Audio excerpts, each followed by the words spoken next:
5 अक्टूबर को भारत में शुरू होने वाला वर्ल्ड कप 2023, जिसके आगाज पर यह कहा जा रहा था और मैंने भी यह बात की थी कि पाकिस्तान क्रिकेट टीम जो है उसके अंदर यह सलाहियत जरूर मौजूद है कि वो इस साल वर्ल्ड कप 2023 का जो सेमीफाइनल है वो खेलेगी। और इसी तरह की जो बात है वो कप्तान बाबर आजम ने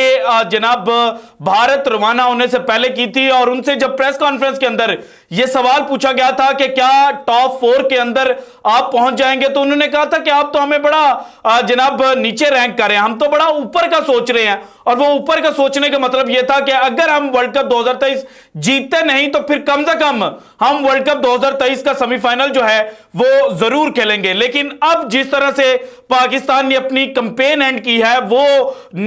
जनाब इंग्लैंड जो इस वर्ल्ड कप में बड़ी बड़ी टीमों से शिकस्त खा चुकी थी, पाकिस्तान उससे भी मैच हार जाता है और बड़े बुरे तरीके से मैच हारता है। और एक वक्त में तो यह पोजीशन हो चुकी थी कि पाकिस्तानियों को यह लाले पड़ चुके थे कि अगर पाकिस्तान जो है वो 178 रन नहीं बनाता तो कहीं हमें जनाब जो पॉइंट्स टेबल है उसके ऊपर 6ठी पोजीशन पर ड्रॉप ना होना पड़ जाए और अफगानिस्तान जो है वो नंबर 5 पोजीशन पर ना चला जाए। और इससे बड़ी जनाब तौहीन पाकिस्तान क्रिकेट की क्या हो सकती है कि अफगानिस्तान जो है वो हमसे ऊपर चला जाए। और अफगानिस्तान ने इस वर्ल्ड कप में पाकिस्तान के खिलाफ जिस तरह से 23 अक्टूबर को परफॉर्म किया था वो भी बड़ा शानदार था। पाकिस्तान को उन्होंने उसी दिन आउट क्लास करके रख दिया था और उसी दिन पाकिस्तान के जो वर्ल्ड कप 2023 के सेमीफाइनल खेलने के चांसेस थे वो तकरीबन 7% पर ड्रॉप हो गए। बाद में कुदरत का निजाम जो है वो पाकिस्तान को किसी ना किसी तरह से वर्ल्ड कप के अंदर इन रखा उसने। लेकिन बाद में जनाब जो न्यूजीलैंड और श्रीलंका का मैच हुआ उस दिन न्यूजीलैंड ने जिस तरह से श्रीलंका को पछाड़ा था तो वहीं पर पाकिस्तान के जो चांसेस थे वो डन एंड डस्टेड हो चुके थे। लेकिन फिर भी एक छोटा सा मार्जिन पाकिस्तान के पास जरूर था कि अगर वो आज बैटिंग फर्स्ट करता और बैटिंग फर्स्ट करते हुए 450 फट्टे के ऊपर लगाता और बाद में जनाब जो इंग्लैंड है उसको रिस्ट्रिक्ट कर देता और 288 रन के मार्जिन से पाकिस्तान जीत जाता तो पाकिस्तान शायद वर्ल्ड कप 2023 का जो सेमीफाइनल है उसके लिए क्वालिफाई कर जाता। लेकिन आज जिस तरह से पाकिस्तान इंग्लैंड के खिलाफ खेला कि हमने 288 रन के मार्जिन से इंग्लैंड को हराना था लेकिन हम जनाब बैटिंग सेकंड करते हुए 288 रन भी नहीं बना पाए, तो फिर यह भी कहा जा सकता है कि अगर पाकिस्तान बैटिंग फर्स्ट करता तो शायद जनाब जो पाकिस्तान है वो 288 रन का जो मार्जिन है वहां तक ही ना पहुंच पाता। तो इसके बाद इस वक्त जो खबरें भारत से आ रही हैं वो कुछ अच्छी नहीं है क्योंकि अभी पाकिस्तान और इंग्लैंड का जो मैच है वो चल रहा था, उसके दौरान ही जो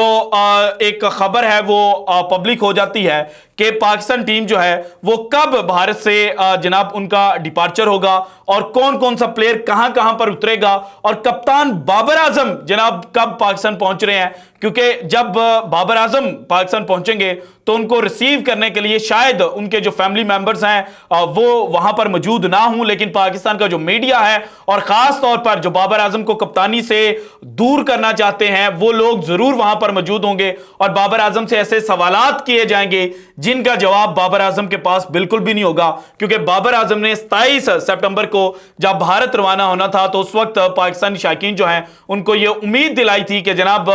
पाकिस्तान जो है वो बेहतर परफॉर्म करेगा। लेकिन पाकिस्तान की जो परफॉर्मेंस है अगर उसको जनाब डायसेक्ट किया जाए तो एक मैच जो पाकिस्तान ने न्यूजीलैंड के खिलाफ डीएलएस मेथड पर जीता है उसके अलावा पाकिस्तान को जनाब जो शायकीन क्रिकेट है उनके सामने रखने के लिए कोई चीज भी नहीं है। और खास तौर पर जो पाकिस्तान के मैच विनर्स थे अगर उनकी बात की जाए तो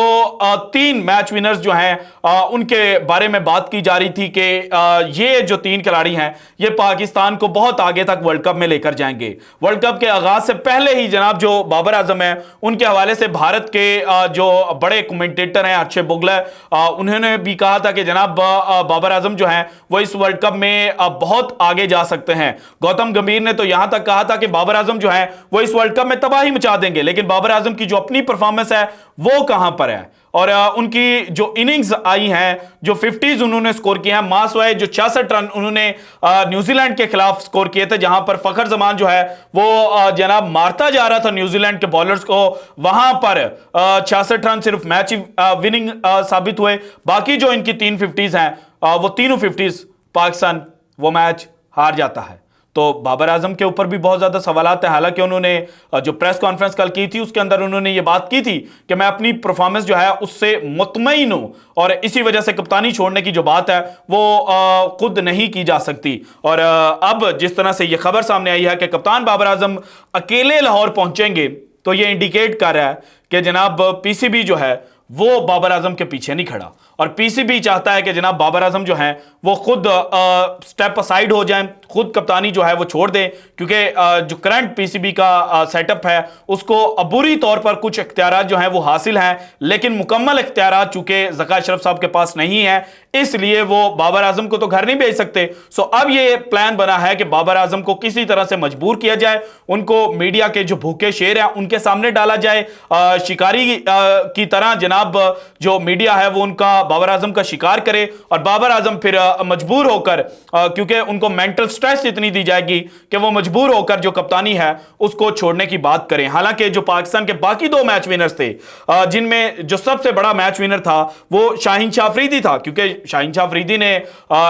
इस वर्ल्ड कप से पहले तबाही मचाकर रखी हुई थी। शाहीन शाह अफरीदी ने बड़ा बेहतर परफॉर्म किया हुआ था और 2022 के टी20 वर्ल्ड कप के हवाले से अगर बात की जाए कि फाइनल में जब शाहीन ने अपने आखिरी 2 ओवर नहीं किए थे तो वहां पर भी पाकिस्तान जो है वो मैच हारता हुआ नजर आ रहा था, लेकिन फिर भी क्रिकेट फैंस को ये उम्मीद थी कि अगर शाहीन शाह अफरीदी जो है वो अपने 2 ओवर जो है वो कर जाते और मैच के अंदर रहते और चाहे उनको टीका ही क्यों ना लगवाना पड़ता, वो टीका लगवा कर ही अगर वो 2 ओवर कर जाते तो पाकिस्तान मैच जीत सकता था। लेकिन इस वर्ल्ड कप में शाहीन शाह अफरीदी की जनाब जो परफॉर्मेंस है उसको चेक किया जाए तो शाहीन न्यू बॉल का बॉलर है, न्यू बॉल से उन्होंने पाकिस्तान को विकेटें लेकर देनी है, तभी पाकिस्तान जो है वो जो बाकी टीमें हैं उनको पकड़ सकता है। लेकिन पहला मैच शाहीन शाह अफरीदी नीदरलैंड के खिलाफ खेलते हैं और इस मैच में 4 ओवरों का इन्होंने स्पेल किया, 21 रन इन्होंने दिए लेकिन विकेटलेस रहे। इसके बाद अगेंस्ट श्रीलंका 4 ओवर इन्होंने किए, 25 रन दिए, अगेन विकेटलेस। फिर इंडिया के खिलाफ इन्होंने जनाब 4 ओवर किए, 32 रन देकर 1 विकेट हासिल की थी शुभमन गिल की। ऑस्ट्रेलिया के खिलाफ थोड़े से किफायती रहे थे लेकिन विकेटलेस रहे। उसामा मीर शायद उस दिन डेविड वार्नर का कैच पकड़ लेते तो इनके खाते में विकेट होती और वहां पर जो चीजें हैं वो चेंज भी हो सकती थी, लेकिन जनाब किफायती होने के साथ और जो इन्होंने एक ओवर मेडन करवाया था उसके अलावा शाहीन शाह अफरीदी के पास उस मैच में भी दिखाने के लिए कुछ नहीं है। हालांकि वहां पर पंजा लग गया था, लेकिन वो पंजा कब लगा था जब पाकिस्तान के हाथ से वो मैच ऑलमोस्ट निकल चुका था। सो इन्होंने 4 ओवर किए, 14 रन देकर कोई विकेट नहीं हासिल की थी। फिर अफगानिस्तान के खिलाफ जहां पर पाकिस्तान ने जनाब स्कोर डिफेंड करना था वहां पर 4 ओवर किए, 20 रन देकर कोई विकेट नहीं हासिल की। फिर साउथ अफ्रीका के खिलाफ जो बड़ा क्लोज मैच पाकिस्तान आ रहा था और अक्सर पाकिस्तानी क्रिकेट शायकीन ये कहते हैं कि वो मैच जो था वो अंपायर्स की बदौलत जो है वो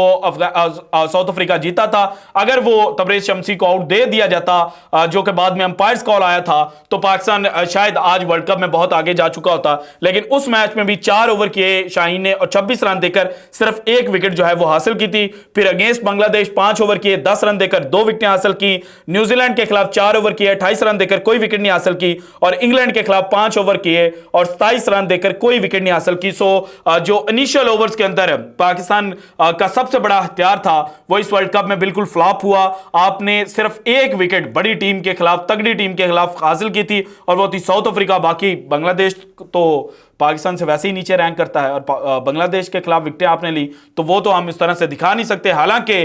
जनाब जो शाहीन शाह अफरीदी हैं उन्होंने इस वर्ल्ड कप में अगर उनकी ओवरऑल कारकर्दगी देखी जाए तो 9 मैचेस खेले, 486 गेंदें जो हैं वो शाहीन शाह अफरीदी ने फेंकी, 81 ओवर थे ये, 3 मेडन ओवर किए और 486 गेंदों पर इन्होंने 481 रन जो हैं वो दिए, 18 विकेटें हासिल की। 54 फॉर 5 जो है वो इनका इस वर्ल्ड कप में बेस्ट है, 26.72 की एवरेज है, 5.93 का इकॉनमी रेट है और 27 का इनका स्ट्राइक रेट है। इसके बाद पाकिस्तान के जो दूसरे स्टार हैं वो हैं जनाब हारिस रऊफ। हारिस रऊफ का जो फर्स्ट स्पेल है उसको चेक किया जाए तो नीदरलैंड के खिलाफ किफायती बॉलिंग की, 3 ओवर किए, 11 रन देकर कोई विकेट नहीं हासिल की। फिर श्रीलंका के खिलाफ जो इन्होंने अपना पहला स्पेल डाला उसमें 3 ओवर किए, 22 रन देकर अगेन विकेटलेस रहे। अगेंस्ट इंडिया 4 ओवर किए, 34 रन देकर विकेटलेस रहे। ऑस्ट्रेलिया के खिलाफ 24 रन देकर सिर्फ 1 ओवर में 24 रन दिया।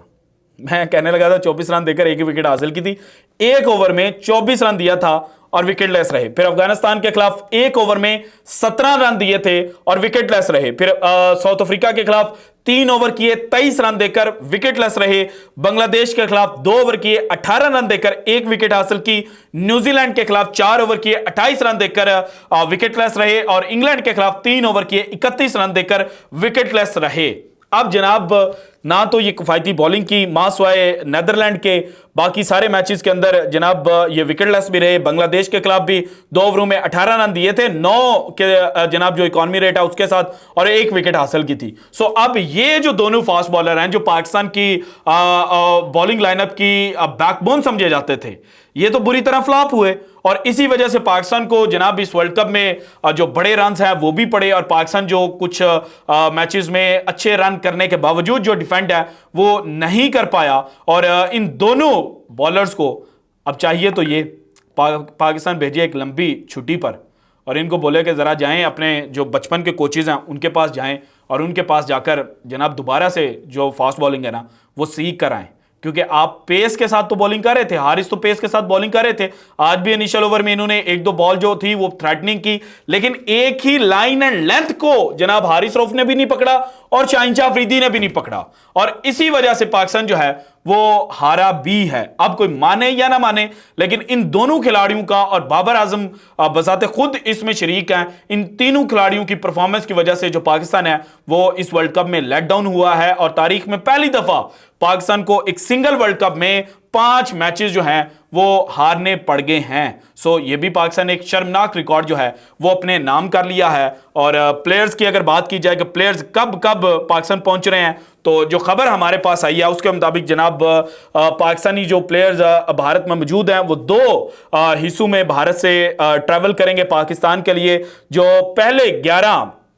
मेंबर्स हैं इसमें टीम प्लेयर्स भी हैं, टीम मैनेजमेंट के भी लोग हैं, वो जनाब कल सुबह 8:55 पर दुबई के लिए रवाना होंगे और इसके बाद जो बाकी हैं वो रिमेनिंग जो रात है उसमें 8:20 पर जनाब दुबई के लिए रवाना होंगे। और हसन अली जो है वो इंडिया में ही स्टे करेंगे क्योंकि उनकी जो वाइफ है वो इंडियन है। सो वो 22 नवंबर तक इंडिया में स्टे करने वाले हैं। और जो सियालकोट से ताल्लुक रखने वाले अब्दुल्ला शफीक और उसामा मीर हैं वो सियालकोट में उतरेंगे 13 नवंबर को और लाहौर से ताल्लुक रखने वाले जो प्लेयर्स हैं वो लाहौर में उतरेंगे 13 नवंबर को। और जो केपी रीजन और इस्लामाबाद के हैं वो इस्लामाबाद